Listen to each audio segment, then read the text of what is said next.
இளைஞர் பாசறையின் மாநில ஒருங்கிணைப்பாளர் செல்வம் தொடர்ந்து பேசுவார்.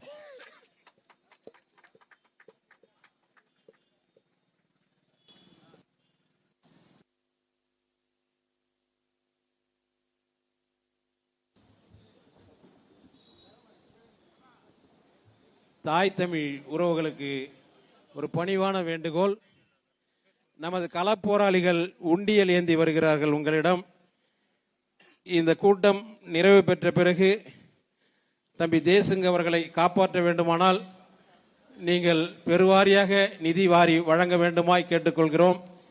ஆகச் சிறந்த கருத்துக்களை எல்லாம் மேடையிலே நமது தம்பிமார்கள் பேச இருக்கின்றார்கள். ஆகவே காசுகளை போட்டு சத்தம் எழுப்பாமல் நோட்டுகளை போட்டு அமைதி காக்குமாறு தாழ்மையோடு கேட்டுக்கொள்கிறோம். கதிர் வெடித்து பிழம்பு விழ கடல் குதித்து சூடாற்ற முதுமை மிகு நிலப்பரப்பின் முதற்பிறப்பு தோன்றிவிட நதி வரும் முன் மணல் தரும் முன் நலம் வளர்த்த தமிழனங்கே பதிமதுரை பெருவெளியில் பாண்டியர் கை பார்ப்பவளே, உன்னை நான் வணங்குவதும் நீ என்னை வாழ்த்துவதும் அன்னை மகற்கிடையே அழகில்லை என்பதனால் உன்னை வளர்த்து வரும் ஓன் புகழ் சேர்தன் புலவர் தன்னை வணங்குகிறேன் தமிழ் புலவர் வாழியரே. அன்பு உறவுகள் அனைவருக்கும் வணக்கம்.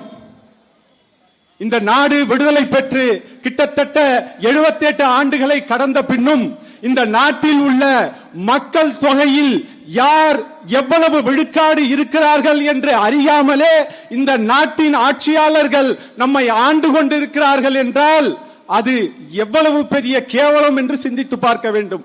அடிப்படை தகுதி என்ன? இருக்கிற மக்களுக்கு இருக்க இடம், உண்ண உணவு, உடுத்த உடை, இந்த அடிப்படை தேவைகளை பூர்த்தி செய்ய வேண்டும்.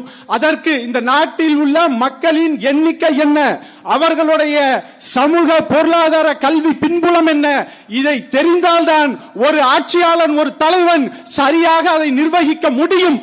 ஆனால் 78 ஆண்டுகளாக நம்மை கணக்கெடுப்பு எடுக்காமல் நம்மை இந்த அரசுகள் தொடர்ந்து வஞ்சித்து வருகிறது. இதை வருகிற காலங்களில் களைய வேண்டும் எனில் மக்கள் விழிப்புணர்வு பெற வேண்டும். விழிப்புணர்வு பெற்று எழாவிட்டால் நாம் விடுதலை அடைய முடியாது. அண்ணல் அம்பேத்கரின் கூட்டின்படி இருளை உணராதவன் வெளிச்சத்தின் அருமையை உணரமாட்டான் என்கிறார். அதன் அடிப்படையில் நாம் அடிமை நிலையில் இருக்கிறோம் என்பதை உணர்ந்து நாம் விடுதலை பெற போராட வேண்டும் என்ற உளவியல் விடுதலை அடைய வேண்டும். பஞ்சமி நில மீட்பு என்பது நாம் கிட்டத்தட்ட சிரமாங்கீர் என்கிற செங்கல்பட்டு மாவட்டத்தின் ஆட்சியர் அவர்கள் இந்த மக்களுக்கு நிலம் உழைக்கும் ஆதி தொல் தமிழர்களுக்கு நாம் உரிமை வழங்க வேண்டும் எனில் அவர்களுக்கு நிலம் வேண்டும் என்பதை உணர்ந்து கிட்டத்தட்ட 42 ஆண்டுகள் கழித்து நமக்கு ஆதி தொல் தமிழர்களுக்கு பஞ்சமி நிலம் என்பது வழங்கப்பட்டது. அந்த நிலம் கிட்டத்தட்ட 12 லட்சம் ஏக்கர் நிலங்கள்.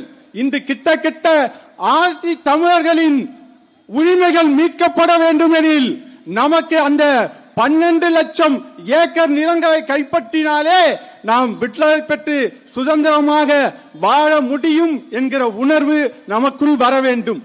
இறுதியாக இந்த கூட்டத்திற்காக நாம் ஏற்பாடுகளை தொடங்கும் போது நாம் இந்த கூட்டத்தை எப்படியாவது சிறப்பாக நடத்திவிட வேண்டும் என்று முனைந்த போது நம்மளோடு சேர்ந்து இன்னொருத்தரும் முயன்றார்.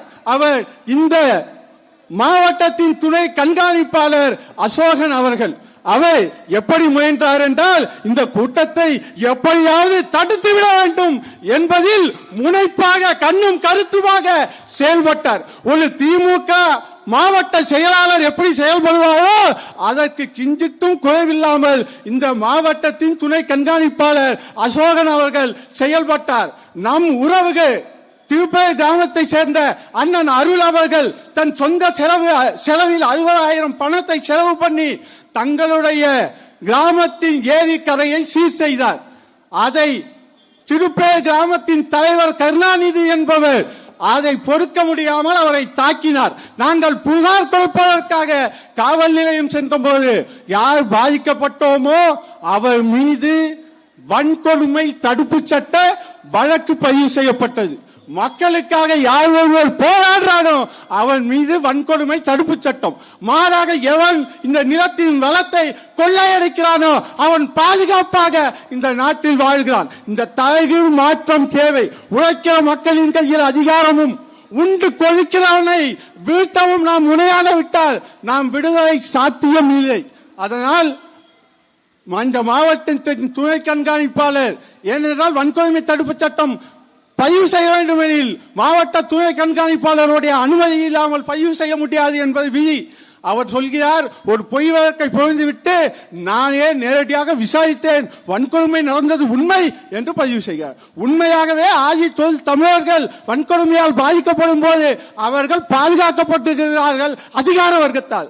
ஆனால் தன் கிராமத்தின் இயற்கை வளத்தை பாதுகாக்க வேண்டும் என்பதற்காக போராடிய ஒருவர் மீது வன்கொடுமை தடுப்பு சட்டம் எவ்வளவு மோசமாக பயன்படுத்தப்படுகிறது பாருங்கள். நாம் ஈஸியாக ஒன்றை சொல்கிறேன், நாம் உண்மையாகவே நாம் இந்த பிரச்சனையில் துணை கண்காணிப்பாளர் ஒரு மாவட்ட செயலாளர் போல் இருந்து நம் கூட்டத்தை தடுத்துவிட வேண்டும் என்ற முயற்சியை கடந்து தமிழர்கள் தமிழர்கள் இன்று அணிதிரண்டிருக்கிறோம். நாம் விடுதலை அடைய வேண்டும் எனில் நாம் வருகிற சட்டமன்ற தேர்தலாவது உழைக்கும் விவசாயிக்கு வாக்கு செலுத்தி நம்மை அதிகாரத்தில் வெற்றி பெற வேண்டும். நன்றி, வணக்கம். நாம் தமிழர்.